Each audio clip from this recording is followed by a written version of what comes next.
नमस्कार। Dhirendra पुंडी news point में आप सभी का एक बार फिर से स्वागत है। सुप्रभात।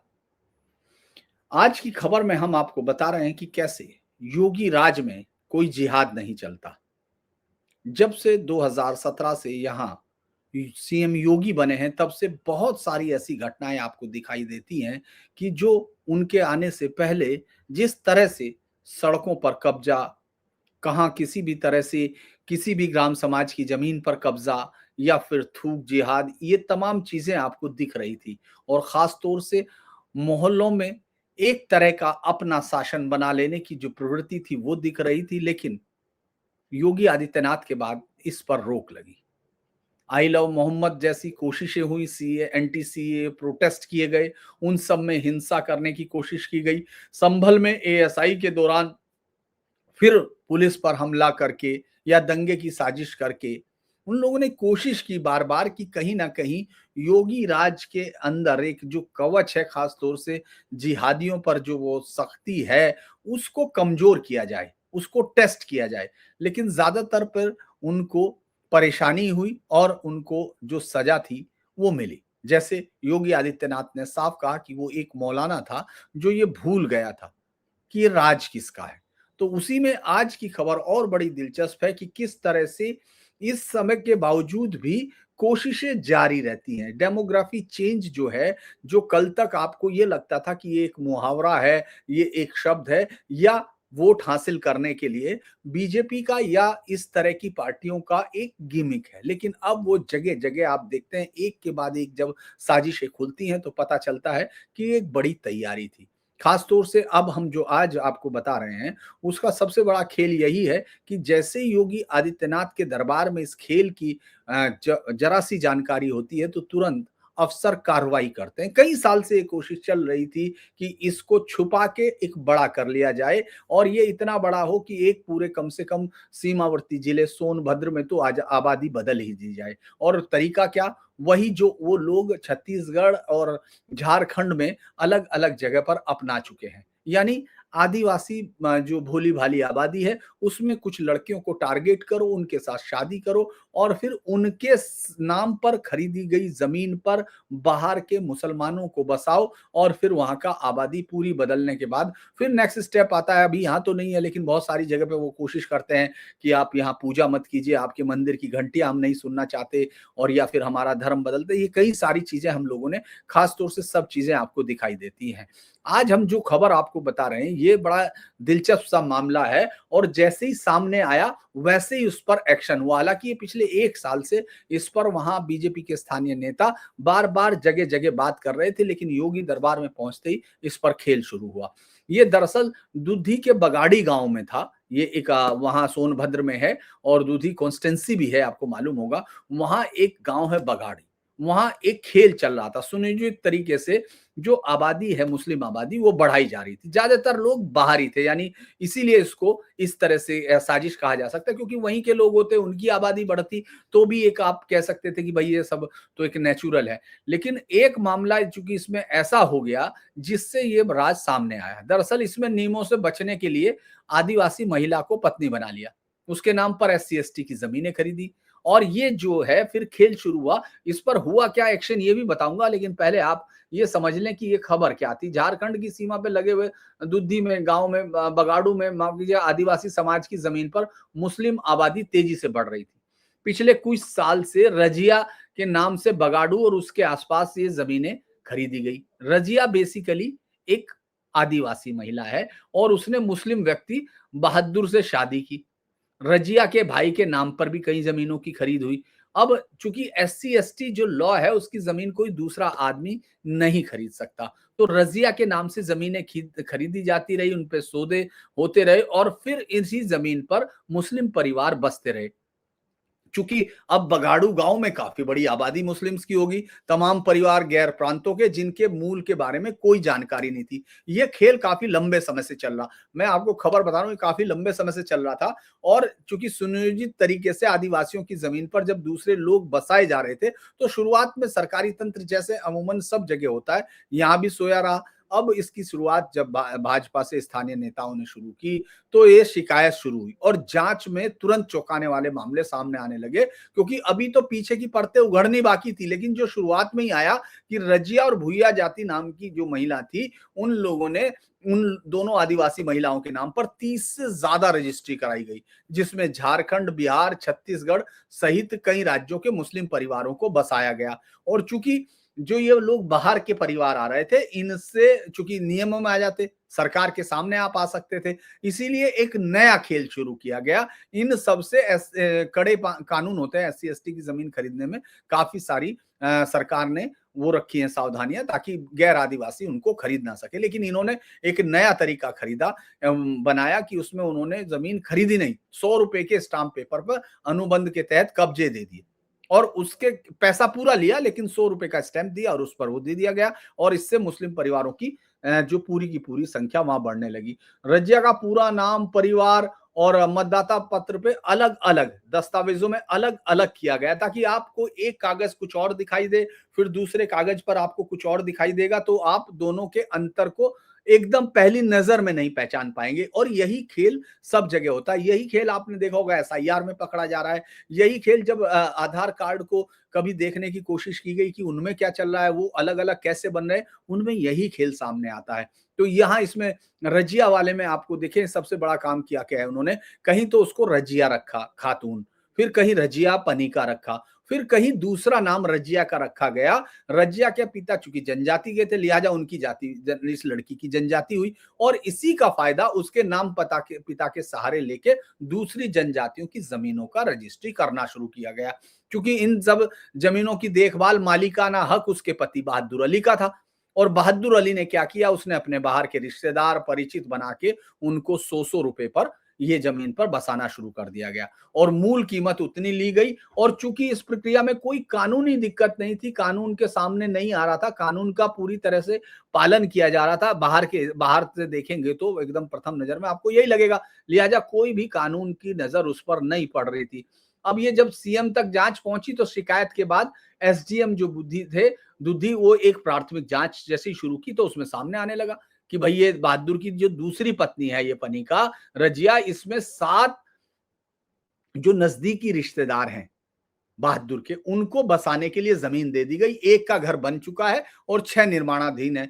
संबंधित महिला जो यही रजिया है, इसके भाई के नाम पे भी जमीनें खरीदी गई, और धारा 80 जो ये करती है, लैंड यूज चेंज करती है, उसको अकृषित यानी जो गैर कृषि भूमि कराया, और उसके बाद वो भी जमीन बेच दी। दूसरी महिला एक और सामने आई, जिसका उसकी भी शादी की गई, और उसका नाम अभी चूंकि उसने पूर्ण रूप से उसका नाम हिंदू रखा गया, और उसके चलते बगाड़ू के 4 सगे भाइयों को जमीन खरीदी गई। उसी के नाम का सहारा लेकर एक और मेरल, चूंकि मेराल निवासी थे, मतलब मुस्लिम परिवार के लोग थे, उनके 2 परिवारों को, ये झारखंड के थे, इनके 2 परिवारों को जमीन खरीदवाई। नगवा के रहने वाले एक आदमी की महिला द्वारा इस महिला के नाम खरीदी जमीन स्टाम्प के जरिए बेच दी। ये एक के बाद एक जांच में आ रही है सामने। दावा किया गया कि जो अभी जांच में आई है, ये तो प्राथमिक आंकड़े हैं, जांच में अभी और कुछ आना है। और अब जब उनकी बातचीत सुनी गई, चूंकि इस पर अधिकारी का कॉट क्या था ये भी देखें। निखिल यादव वहां एसडीएम थे, उन्होंने कहा कि बगाड़ू में अनुसूचित जाति की जनजाति की महिलाओं से शादी रचा के उनके जनजातीय समाज की कई जमीनें खरीदने की शिकायतें सामने आई। इसको लेकर ठोस एक शिकायत पर शासन स्तर से भी जांच के निर्देश मिले। शासन स्तर पर कैसे पहुंची थी मैं आपको ये बताऊंगा, यानी योगी दरबार से यहां तक कैसे आई। अब उसने कहा, एसडीएम कह रहे सभी पहलुओं को खंगाला जा रहा है, कोई निश्चित होगा, ठोस बात होगी तो बाद में होगी। और चूंकि ये कहानी कहां से शुरू होती है, ये होती है 24 में।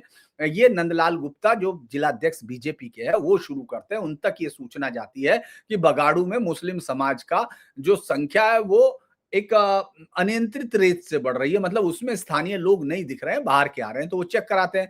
तो उसने कहा कि बागड़ू में एक मुस्लिम समाज के एक आदमी ने जनजाति समाज की 2 महिलाओं को पत्नी की तरह रखा हुआ, उनको अपने परिवार में मुस्लिम बता रहा, लेकिन बैनामे के वक्त जब बैनामा होता है, उनको हिंदू बता के जमीनें खरीद ली जाती है। जमीन खरीदने के बाद उन पर गैर प्रांतों के मुसलमानों को बसाया जा रहा है। इसकी शिकायत मैंने मुख्यमंत्री से की, और फिर उन्होंने जांच के निर्देश दिए।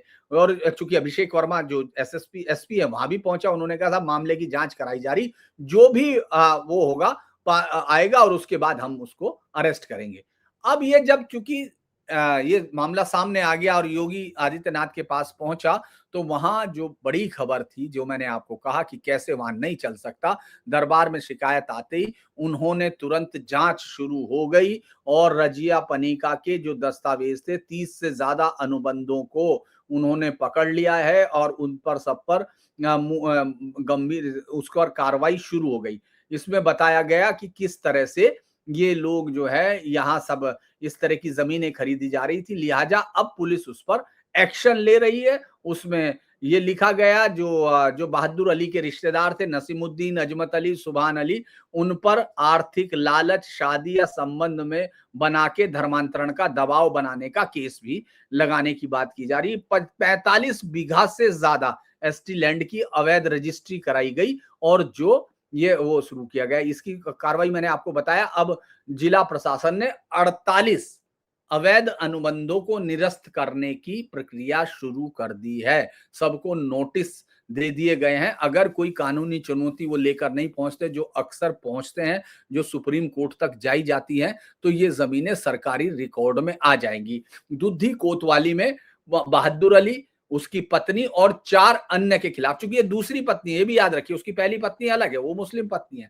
तो उसके खिलाफ 4 के खिलाफ एफआईआर दर्ज की गई और उस पर जो केस बना है वो धार्मिक दबाव, दलित उत्पीड़न, अनुसूचित जनजाति उत्पीड़न, धमकी और अवैध कन्वर्जन, यानी उत्तर प्रदेश में विधि विरुद्ध धर्म संवर्धन प्रतिषेध जो अधिनियम है उसके तहत कार्रवाई की गई है। और उसके गिरफ्तार की भी बात है कि उसको गिरफ्तार होगी। और जांच में ये पुष्टि हुई कि परिवार जो है एसटी लड़की पर कन्वर्जन और शादी का दबाव बना रहा था ताकि वो जमीनों पर इसी हिंदू नाम से कब्जे चलते रहे। नैरेटिव तो ये भी है कि साहब ये पिछले 25 सालों से 15 सालों से चल रहा है, जहां गांव में मुसलमानों की आबादी बाहरी अचानक बढ़ गई और अब इसको देखने की कोशिश की जा रही है।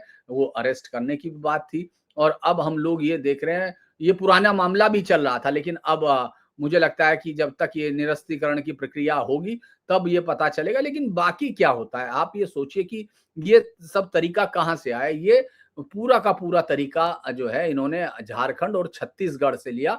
झारखंड में ऐसे मामले बहुत थे, लेकिन जब 2000 उसमें चुनाव में 2024 में चुनाव में ये चल नहीं पाए थे, तो उसके बाद से वहां बीजेपी का वो ठंडा हुआ, क्योंकि उन्होंने कोशिश की बताने की, जनता के सामने किया भी गया, लेकिन उस पर बहुत ज्यादा चला नहीं। लेकिन झारखंड से इनकी पूरी कहानी शुरू हुई और यही कारण है योगी आदित्यनाथ बाकी मुख्यमंत्रियों से थोड़ा अलग दिखाई देते हैं। झारखंड में आपको पता है कि 40% आबादी आदिवासी है और मुख्यतः जो जमीन कब्जाने वाले मामले कहां से आए या अवैध तौर पर मुस्लिम आबादी बढ़ने के, वो संथाल परगना में आए। साहिबगंज, पाकुड़, दुमका, ये सब इसमें आते हैं।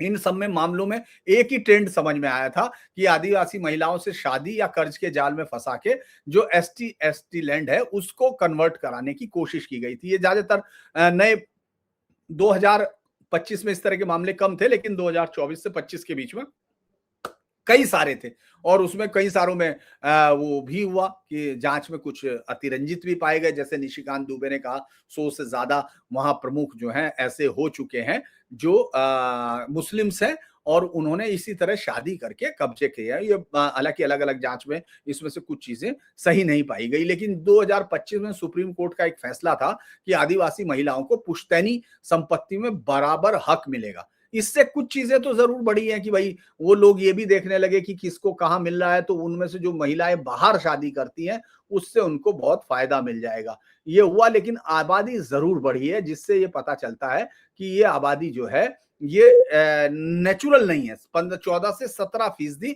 आबादी बढ़ गई है। और ये कहा गया कि चूंकि मैंने निशिकांत दुबे का बताया, ये उसी तरह आशा लकड़ा ने कहा कि 10 महिलाओं ने घुसपैठियों से शादी की, हालांकि 4 उनमें से गलत नाम समुदाय थे और कोई लैंड राइट पर उसने कहा कि पुराना समुदाय मुस्लिम समुदाय है। और झारखंड मुक्ति मोर्चा ने इसमें कहा कि ये उनका वो बता रहे हैं, ये एक चुनाव की तैयारी करने की कोशिश कर रहे हैं।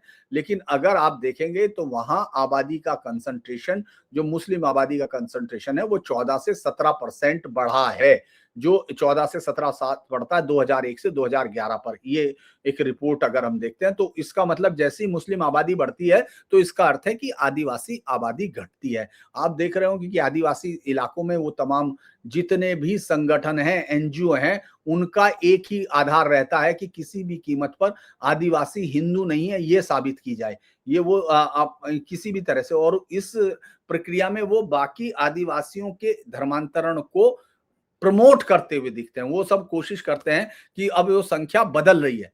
ये संख्या बदलती रहती है और ये जो है हमेशा उनकी कमी हो रही है। अब जब से ये झारखंड सरकार आई है, जो नई सरकार, मतलब वही सरकार रिटेन किया, जिस तरह से उन्होंने कोशिश की बीजेपी ने, उसकी कोशिश तो कामयाब नहीं हुई। लेकिन ये संख्या अब सुनना कम हो गया। यानी इन अब ऐसा तो है नहीं कि अचानक जो है हेमंत सोरेन आ गए सरकार में तो वहां उन्होंने ये सोच लिया होगा, जो एक धर्मांतरण के सहारे या इस तरह से शादी करके जमीन कब्जाने वाले हैं, कि नहीं साहब अब तो बहुत अच्छी सरकार आ गई है, लिहाजा अब हम इस पर कब्जा करना बंद कर देंगे। ऐसा तो नहीं हुआ होगा। हुआ तो यही है कि वो खबरें अब रिपोर्ट होना बंद हो जाती है, या वो जो अफसर है वो उसी स्टाइल से काम करने लगते हैं। क्योंकि जो कार्रवाई हुई थी उनमें जो इतनी शिकायतें दर्ज हुई थी उनमें से 10 से 20% ही एफआईआर वहां रजिस्टर्ड हुई थी झारखंड में। और कारण वही रहता है कि अब सबूत की कमी हो जाएगी, क्योंकि राजनीतिक दबाव हो जाएगा और रिकॉर्ड में फर्जीवाड़ा शुरू हो जाएगा।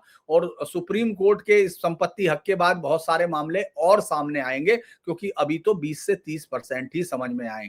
चूंकि अमित शाह ने, याद होगा आपको, 2024 में जो मामला बनाया था कि घुसपैठिए भूमि हड़प रहे हैं, लेकिन विपक्ष ने ये कह के कि ये तो विभाजनकारी है, वो बहुत तरीके से उस नैरेटिव का विरोध किया था। और चूंकि जनता ने वोट उनको किया है तो ये मुद्दे पीछे की तरफ लगने लगते हैं। उसी तरह से मुजफ्फरपुर का भी एक इस तरह का केस आया था। अलग अलग केस बहुत सारे आ रहे हैं, लेकिन जो मुख्य समस्या है उसमें यही है कि सिर्फ 2-4 जिलों में हम लोग ऐसे लोगों को देखते हैं, जो 2-4 राज्यों में, जिसमें इस तरह के मामले आने आने के बाद एक आध ही ऐसा मिलता है जो जिस पर कोई कार्रवाई करता है मुख्यमंत्री। हालांकि आपको याद होगा जुलाई 2024 में इस तरह के वीडियो भी हुए थे, जो जिसमें ये दिखाया था कि मुस्लिम परिवार कैसे जमीनों पर कब्जा कर रहे हैं। उनमें उन लोगों ने कहा था कि साहब यहाँ जो है ये जितने भी परिवार हैं ये पहले से रहते थे, इन्होंने कब्जे नहीं किए। एक और फिर झारखंड के बिहार में मामले में, झारखंड के पाकुड़ में एक व्यक्ति ने बिहार की संथाली लड़की से शादी की थी और 3 एकड़ जमीन हड़पी थी। उससे पहले संथाल परगना में पीएफआई के सदस्यों ने 50 से ज्यादा शादियों का, ये सब आरोप रहे हैं। चूंकि शादी हो गई तो अब चूंकि सरकार नहीं बदली तो वो उसमें बहुत ज्यादा कुछ भी आपको नहीं मिल पाया है। अगर हम कानून की तरफ देखें, जो लूप होल्स है वो अलग कानून है। अनुसूचित जनजाति भूमि हस्तांतरण प्रतिबंध जो है, प्रतिबंध, वो यूपी में जमींदारी उन्मूलन एक्ट, एससी एक्ट केवल आदिवासियों को ट्रांसफर होगी। और झारखंड ने कानून के तौर पर तो बहुत सख्ती दिखा रखी, जिसको सीएनटी एसपीटी एक्ट कहते हैं, यानी नॉन ट्राइबल को आप जमीन नहीं बेच सकते। उसी तरह से फॉरेस्ट राइट एक्ट है, उसमें भी है। एससी एसटी वो कन्वर्जन धमकी कार्रवाई पर, इस पर भी एक एक्ट है, लैंड एक्विजिशन एक्ट 2013। ये भी एसटी क्षेत्रों में अधिग्रहण को न्यूनतम कराता है। लेकिन इसके लूप होल्स क्या है? वो शादी से ट्रांसफर, यानी महिलाओं के नाम रजिस्ट्री और वही बेर बेनामी, ये अब सीएनटी एक्ट में या तो चेंज हो, या नॉन ट्राइबल से शादी पर महिलाओं का ट्रांसफर प्रतिबंध हो। इसकी मांग बहुत ज्यादा की जा रही है। या कन्वर्जन को रोकने की कोशिश तो आपको पता है कि किस तरह से अलग अलग जगह है, लेकिन जैसे ही वहां सरकार बदल जाती है, यानी अगर वो सरकार बीजेपी की नहीं है तो फिर उसका रुख उसको लेकर बदल चला जाता है। तो ये बहुत सारी चीजें मुझे लगता है कि है। लेकिन अब कम से कम आप ये यूपी में तो कह सकते हैं कि योगी आदित्यनाथ है, तो भले ही आप कितने भी आइडिया को लेके आते रहें, वो आइडिया सक्सेस नहीं होगा जब तक वो उनके पास तक पहुंचता रहेगा। वरना अधिकारी तो आपको मालूम है कि अपनी मर्जी से वो तभी करते हैं जब मुख्यमंत्री उस तरह से कार्रवाई करने के प्रति दिखाई दे कि हाँ वो उस विध में है। तो अगर आपको ये वीडियो अच्छा लगे तो इस वीडियो को लाइक कीजिए, सब्सक्राइब कीजिए, शेयर कीजिए, और हमारे चैनल को अगर सपोर्ट करना चाहें तो सपोर्ट भी कीजिए। आपका दिन शुभ हो। नमस्कार। आइए